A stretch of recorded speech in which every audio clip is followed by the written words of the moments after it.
Hey, bonjour à toi, j'espère que tu vas bien. Bienvenue dans cette nouvelle vidéo YouTube. Aujourd'hui, cette vidéo lance officiellement le lancement d'une nouvelle série. Cette série, tu l'as vu en miniature, elle a un titre choc. C'est Agent immobilier, arnaqueur. Attention. Alors, je te rassure tout de suite, je ne mets pas tous les agents immobiliers dans le même bateau et je vous l'expliquerai juste après. Mais pour moi, cette série, elle était indispensable et je t'en parle tout de suite dans le premier épisode.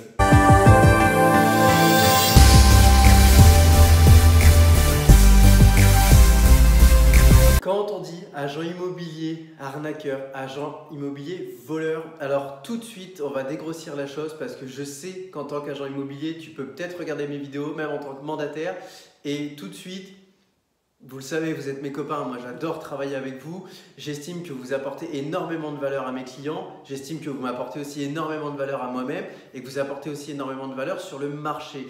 Malheureusement, c'est un petit peu comme toutes les professions, il suffit d'avoir une ou deux pommes pourries dans le panier pour que l'ensemble de la profession soit stigmatisé et malheureusement en fait dans l'immobilier, c'est pas une ou deux pommes pourries qu'on a, c'est vraiment beaucoup plus.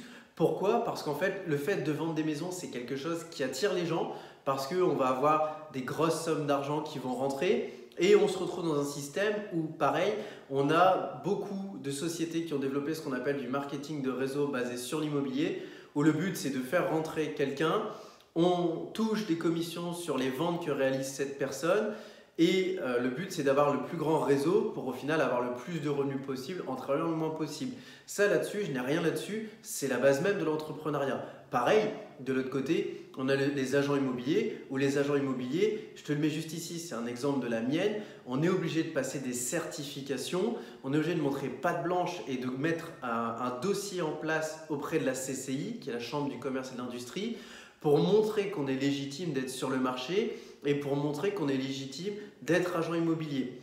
Le problème qui se passe, c'est qu'au niveau des agents immobiliers, il y en a toujours un ou deux qui passent au travers des mailles du filet. Donc déjà là-dessus, c'est toujours un petit peu compliqué parce que même si sur le papier, on montre tout, ça ne fait pas la qualité.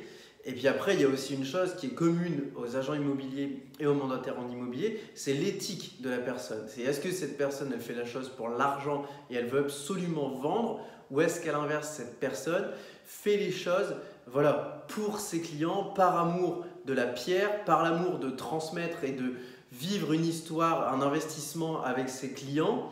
Et ça, justement, c'est un débat qui, malheureusement, va venir créer des fois des tensions et des mal-donnes dans des investissements.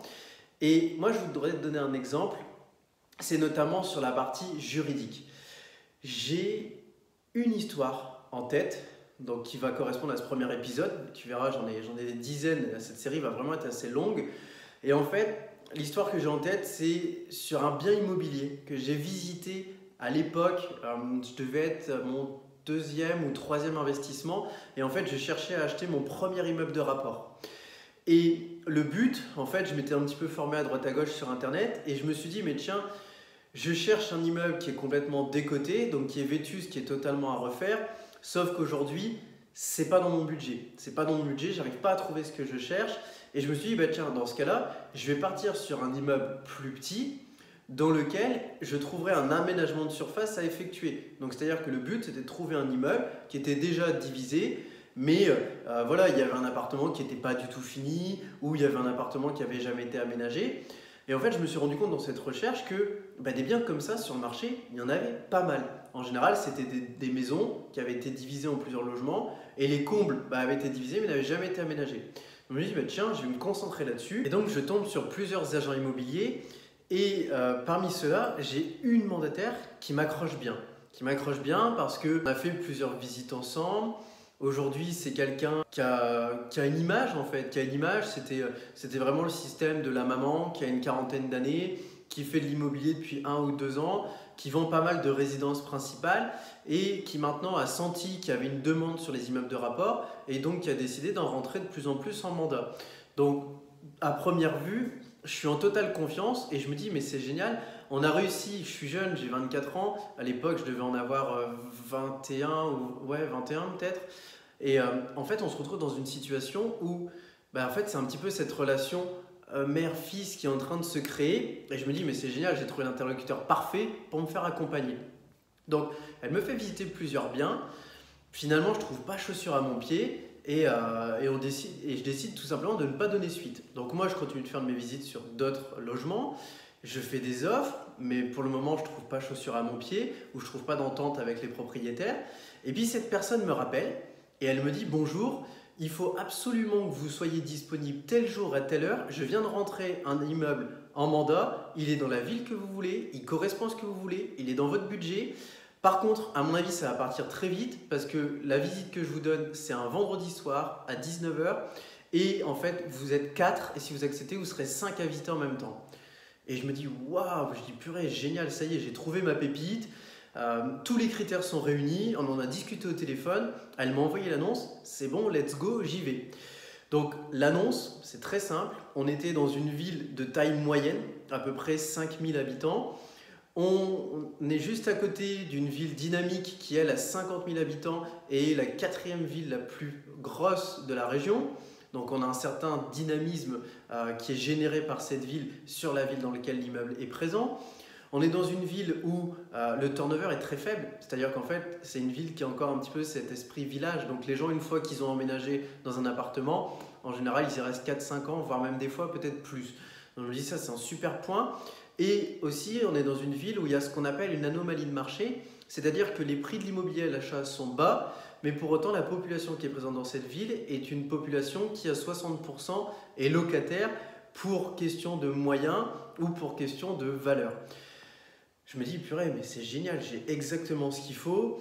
En plus de ça, au niveau des caractéristiques, on est sur un bel immeuble en pierre de taille et on a 2 appartements qui sont déjà loués, plus derrière ces fameux combles aménagés.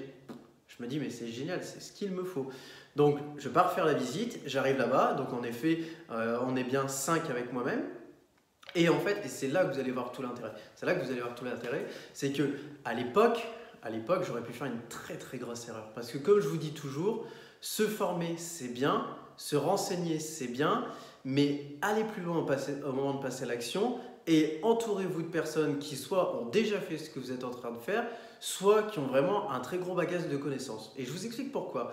Parce que si je m'étais basé sur mes formations, de ce que j'ai vu sur YouTube et de ce que j'ai payé aussi en formation, mais je me serais basé en fait sur la dernière formation de division et de rénovation de l'eau que j'avais acheté et j'aurais acheté cet immeuble. J'aurais acheté cet immeuble parce qu'il avait tous les critères qui étaient mis en avant dans la formation.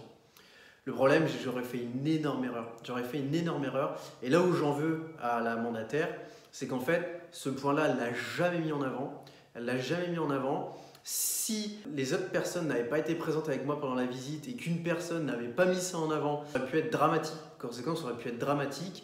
Et je t'explique pourquoi. Dans l'annonce, c'était vraiment marqué 2 studios avec des combles non aménagés.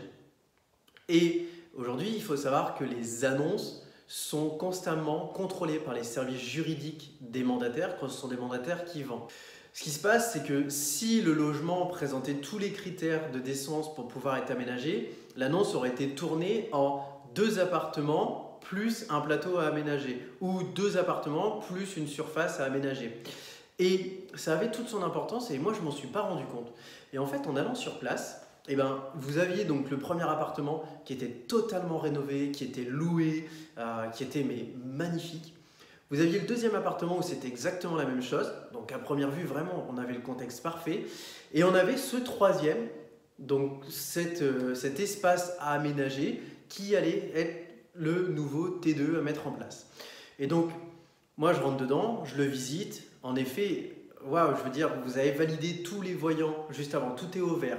Vous avez un immeuble qui est en pierre de taille, qui est magnifique. Vous avez un intérieur qui est waouh. Et vous avez justement cet espace que vous cherchez à aménager pour créer de la valeur et pour avoir votre investissement parfait. Et vous êtes aveuglé. Et ce qui se passe, c'est que j'allais faire une offre. Et je buvais les paroles de la mandataire. C'est-à-dire que c'était très mansardé, mais pour elle, là, le bas où il y avait entre 90 cm et 1,20 m de hauteur par endroit, bah, c'est pas grave, on allait faire des placards. Au niveau de la hauteur sous plafond, en fait, ça remontait comme ça. Donc, c'est-à-dire qu'en fait, on avait là les arches à peu près à 1,20 m.